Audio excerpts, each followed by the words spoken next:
एक छोटा सा बीज विशाल वृक्ष को लिए बैठा है,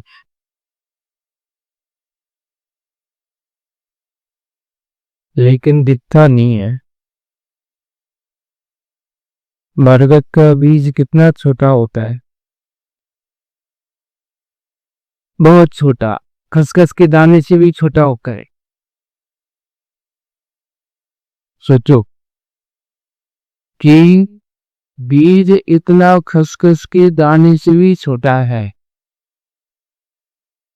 पर उस दाने में विशाल वृक्ष का अस्तित्व छुपा हुआ है। छोटा मोटा अस्तित्व नहीं है, विशाल अस्तित्व छुपा हुआ है। अब उस विशाल अस्तित्व को अभिव्यक्त करना है, उसको ऊपर अभिव्यक्त करना है, तो कैसे होगा भाई? अकेले बीज को तुम अच्छे सोने की उसमें रख दो तो वृक्ष बढ़ने वाला? पिटारी में जाकर रख दो कि भाई तेरे अंदर विशालता है, तू तो अच्छे तिजोरी में जाकर रख दो। कहाँ रखना पड़ेगा उसकी विशालता भी व्यक्त करने के लिए? अच्छी उर्वरा भूमि पर। उस भूमि पर उसको डालेंगे, उसमें हवा पानी देंगे, और पानी जलना मिलता है, जैसा पानी मिलेगा वैसे वैसे उसको हवा पानी मिलता है, वैसे वैसे उसका विकास होता चला जाता है। आज आप लोग भी सोचना कि मनुष्य जीवन भी वास्तविक देखा जाए कि इसमें वह विशाल देहो विशाल परमात्मा तत्व छुपा हुआ है आपके पास, प्रत्येक आत्मा के पास है। जैसे वो छोटे से वीण विशाल वृक्ष छुपा रहे, वैसे ही इस जीवात्मा के अंदर एक उस परमात्मा तत्व का विशाल अनंत ज्ञान का स्वरूप छुपा बैठा हुआ है। अंतर क्या है? आज अंतर यही है कि उसकी अच्छी अभी कर्म भूमि है जो मिल रही है, लेकिन उर्वरा भूमि अभी नहीं मिल पाती। देखो, जितने बीज हैं सबके अंदर वो फल होने की बाध्यता हो ऐसा कोई जरूरी नहीं, लेकिन उसमें से बहुत सारे बीज ऐसे होते हैं जिनके अंदर व्यक्तित्व होने का, अंकुरित होने की क्षमता हुआ करती है। और जब अंकुरित होता है तो अंकुरित होकर के भी बहुत सारे वृक्ष बन जाए तो बहुत सा आप देखता भाई बरसात के समय में अभी जब जाएंगे तो आप लोग आम खाते हो, और आम खाने के बाद क्या कर देते हो? गुठली लो फेंक देते। वो गुठलियां हैं जब से कहा जाते हैं अंकुरित हो जाती है, लेकिन क्या सभी अंकुरित हुई गुठलियां आम का वृक्ष बन पाती? नहीं बन पाती। क्यों? पूरी दाई देखती है, उसको मुंह में पड़ता हो तो उसको तो भोजन चाहिए, हो किसी का ग्रास बन करके अपना स्वास्थ्य तो समाप्त होता। वैसे ही अंकुरित है, जैसे भापे जीव जो होते संसार में वे कैसे है, उनके अंदर परमात्मा से अंकुरित होने की क्षमता है, परमात्मा बनने की क्षमता है, परमात्मा बन सकता है, लेकिन क्या करें, विषय कसाई की जानवर चारों तरफ से घूम रहे हैं, पर तुम्हारे अंदर वो अंकुरित होने वाली क्षमता को, जैसे कि गाय पशु आदि हैं, उनको तो हरा भुना कुछ भी खाने को दिखा तो थोड़ी सोचती कि भाई इसके अंदर आम बनने की क्षमता है, बड़ा वृक्ष बनने की क्षमता है। नहीं, उसको तो अपना तात्कालिक भोजन की जरूरत है, भोजन समय से जो उसको अपना ग्रास बना लेती है। वैसे ही आज यही हो रहा है कि हमारा जो वैभव छुपा हुआ है, आज विषय कसायों की जानवरों के द्वारा उस वैभव को क्या किया जा रहा है? अपना ग्रास बनाए। अपने बहनों को हम प्रकट नहीं कर पा रहे, अपने अस्तित्व को हम नहीं समझ पा रहे। हमें वो उसको समझना चाहिए, उसके वैभव की ओर अपने आप को अस्तित्व जानना है। आपका वैभव क्या है? कि ये बाहर का वैभव तो मेरा तो नहीं है, लेकिन मानते तो हमें कि हमारा है। कि कोई बात नहीं, व्यवहार में मान लो कि मेरा घर में चलेगा, अगर नहीं मान लोगे तो व्यवहार भी चलने वाला नहीं है। एक बार एक किसी से पूछा कि आप निश्चय में मैं दृष्टि में आनंद समझते को व्यवहार में आनंद समझते हो? बोली कि निश्चय में। तो ये बताओ, आपको ये घर में देते हो, अगर कोई आपके घर से बाहर करते तो आपको आनंद आएगा कि रोष आएगा? नहीं पा रहा है। देखो, घर में तो घर में रहने पड़ेगा। तो उनसे कहा कि व्यवहार में रहोगे तो घर में तो रहने पड़ेगा, है ना। हम भी आपके सामने बैठे हैं, ये प्रवचन आपके सामने हो रहा है तो निश्चय में हो रहा है, तो व्यवहार में हो रहा है। निश्चय में कोई प्रवचन नहीं हो देता, और निश्चय में कोई प्रवचन नहीं करता। निश्चय के प्रवचन तो हो सकते हैं, न निश्चय में प्रवचन सुने जाते हैं, न निश्चय में प्रवचन किए जाते हैं। बस अंदर इतना है कि व्यवहार में हमारा समीचीन व्यवहार होगा, और समीचीन व्यवहार भी हमारे अंदर के एक दिनों निश्चित तत्व की ओर लेता। इसके सबसे पहले कहा गया श्रावक को श्रावकों की ये अपना समीचीन व्यवहार करना चाहिए। आपका समीचीन व्यवहार क्या है? सच्चे देव साजुरों की भक्ति, पूजन, स्वाध्याय, गाय, और अपने आप को यथाशक्ति त्याग तपस्या में लगा लेना, है ना। अपने अंदर की इच्छाओं को कंट्रोल कर लेना, संयम से जीवन जी लेना। ये हमारा समीचीन व्यवहार एक दिन हमारे लिए परम निश्चय की ओर ले जाने का कारण बनता है। हमारे अंदर वह निश्चय की क्षमता को प्रकट करने का काम करता है। ऐसे ही जैसे कोई रत्न है और रत्न खदान से निकला है तो क्या सीधा चमक जाता है? सिमरत वाले बहुत अच्छे, कच्चे हीरे को कैसा तराशा जाता है, हीरे वालों से पूछ लेना है। हीरे वाली बताए कि कैसे वह कच्चा हीरा एक चमकदार बहलूदार अच्छे करोड़ों की कीमत पागा। जब वह कच्चा हीरा तो उसकी कीमत उतनी नहीं होती, लेकिन जैसे ही उसके पहलू बनकर की चमक उसको उभार करके दिया जाता है, वही हीरा जो अभी लाख का था और चमक अभी व्यक्त तो हो जाती तो 10 लाख का बन जाता है। कितने लाख का बन जाता है? लाख की कीमत 10 लाख तो 10 से हो जाती है, करोड़ों तक परिवर्तित हो जाती है। हाँ, बस इतना ही है। आज हमारी क्षमता क्या है? उस कच्चे हीरे की तरह है। अभी जो अंतर इतना है कि जितना जितना हम सच्चे देव साधु की संगति में जाकर के अपने आप को थोड़ी सी कार भाव को दूर करते चले जाते हैं, अच्छे विचारों से अपने आप को उत्पोत करते चले जाते हैं, बाहर का विकार होगा, अच्छे विचार का सद्भाव आएगा। और बाहर का विकार अगर हमारा दूर नहीं हो रहा तो अच्छे विचारों का सद्भाव होने वाला नहीं है। हमें विचार कैसे रखना चाहिए? अच्छे प्रशस्त विचारों का समागम करना चाहिए।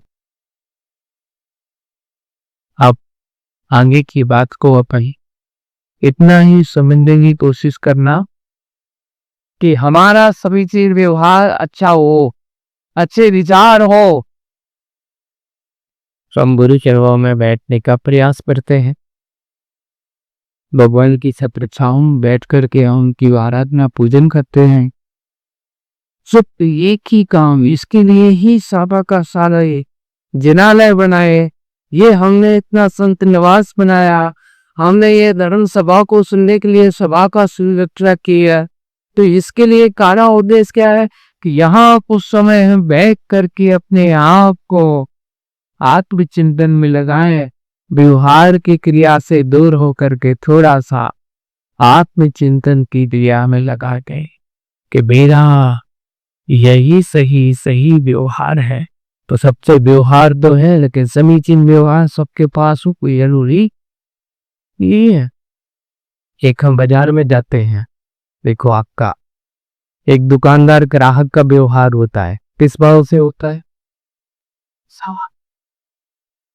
क्यों?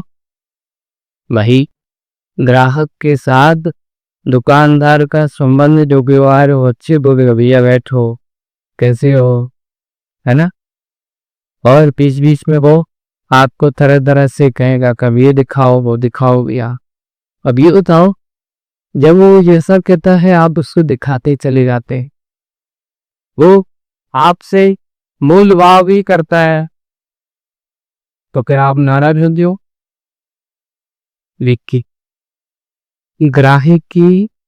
ग्राहक को दुकानदार व्यापार जो होता है वो गरम का नहीं होता, नरम का होता है। कैसा होता है? जितनी नम्रता और विनम्रता और नम्र ग्राहक के प्रति आपकी होगी, उतना अच्छा दुकानदार बना रहेगा। और जो दुकानदार होकर के तन तन में छोटी छोटी बात में गर्म होता है, वो कहता वो आदमी के पास माल पर है पर व्यवहार अच्छा नहीं है। वैसे ही सोचना, अपने यहाँ व्यक्ति एक बड़े बड़े होते हैं, आपस में मिलते जुलते हैं। एक व्यक्ति छोटा है जिसके पास ज्यादा धन वैभव नहीं है, पर विचारों से अच्छा है, संपन्न है, सोच उसकी अच्छी, अपनों से मिलने का तरीका उसका बहुत अच्छा है। छोटा हो बड़ा हो कोई भी हो, कहीं पर भी हो, जहां भी जाए वहां हुए आप लोगों को मिलते ही सबसे पहले जय जनेन्द्र साहब, है ना। एक और मिलने के साथ जय जिनेन्द्र में बहुत बड़ी शक्ति होती है। छोटा मोटा हम समझ लेना जय जिनेन्द्र को। एक करोड़पति व्यक्ति है और एक छोटा सा बच्चा है, और अगर वो जा रहा हो और वो सामने खड़ा होकर के उससे करोड़पति व्यक्ति से कहता है जय जिनेन्द्र, तो वो भी करोड़पति व्यक्ति उसको हाथ जोड़ के क्या कहते, भैया जय जिनेन्द्र। एक छोटा बालन भी बड़े के लिए क्या कर देता है, झुका देता है जय जिनेन्द्र से। ये है, विनम्र होकर के मिलोगे तो सामने वाला भी विनम्र होगा, और अकड़ कैसे मिलोगे तो कहावत चलती है कि धूल भी अपना अपमान सहन नहीं करती। अगर आप धूल को गुस्से में पैर पटको तो क्या होती हो, आपके सिर पर चढ़ेगी, बांध सकती, आपकी आंखों में उभरेगी, है ना। ये सोच लेना कि अभिमान से भरकर अगर तुम अपना पैर पटकोगी तो धूल तुम्हारे कहाँ जाएगी। तू मेरा अपमान करता है, अरे तेरा अपमान मैं करती हूँ, तुम्हारी आंखों से अंधा कर देगी वो। इसलिए धूल भी अपमान सहन नहीं करती तो आदमी अपमान कैसे सहन करेगा। विचार करो, इसलिए कभी किसी का अपमान करने की कोशिश मत करो। तो क्या करो, एक कहावत है, सम्मान नहीं कर सकते हो तो अपमान भी। यही बहुमान की दृष्टि है, यही जीवन का मनुष्य, ये कहना चाहिए अपने आप को मनुष्य होने का सही औचित्य है। अनुसूचित वो समझने की कोशिश, धीरे धीरे सही है। अपने अंदर में ये सोई हुई क्षमता को कैसे जलाई जाए, अपने अंदर की उस अभिव्यक्ति कला को कैसे व्यक्ति किया है, कैसे होगा, इस ध्यान रखना, विनम्रता से और नम्रता से। जैसे कि उस बीज को अगर कहीं सूखी जगह पर रखो और पानी एक बूंद भी मत डालना, रूखा और सूखा वातावरण हो, तो क्या वो बीज बन पेगा? क्या होगा? उसकी गर्मी में वही जाकर के वो खाक हो जाएगा, पर वो परतने वाला नहीं। लेकिन एक माटी में जितनी विनम्रता होती है, जितनी मृदुता आती है, जितना जितना पानी उसमें मिलता है, माटी की मृदुता, देखिए उस मृदुता से उस बीज के अंदर की अंकुर क्षमता प्रकट हो जाती है। सोचो, अक्खर बना अच्छा है कि विनम्र बना अच्छा है? माटी जैसी गीला होना अच्छा है कि पत्थर देना जैसा रूखा होना अच्छा है? सी आप सोचो, ये है व्यवहारिक जीवन की पहचान। हमारा माटी की तरह बनना अच्छा है कि पत्थर की तरह बरगर दे दीवन पीना है? तू जो एक एक दलातन गर्दन क्या, ये बताओ। आपसे पूछते हैं, कौन बड़ा, छेनी बड़ी के चट्टान? सच्ची, कौन बड़ा? क्या आंसू भाई, कौन बड़ी? चट्टान बहुत बड़ी है, लेकिन छेनी छेनी कितनी सी है? एक छोटी सी है ना? ले देखो उस छोटी को तो कभी छोटी मत समझूंगा ना, बहुत खोटी है। वो कहिए कि देख, मुझसे पंगा मत लेना।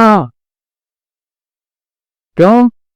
तो दिखने में बड़ा हो सकता है, लेकिन दोनों से मुझसे बड़ा नहीं हो सकता है। तेरे टुकड़े टुकड़े करने की क्षमता रखती हूँ।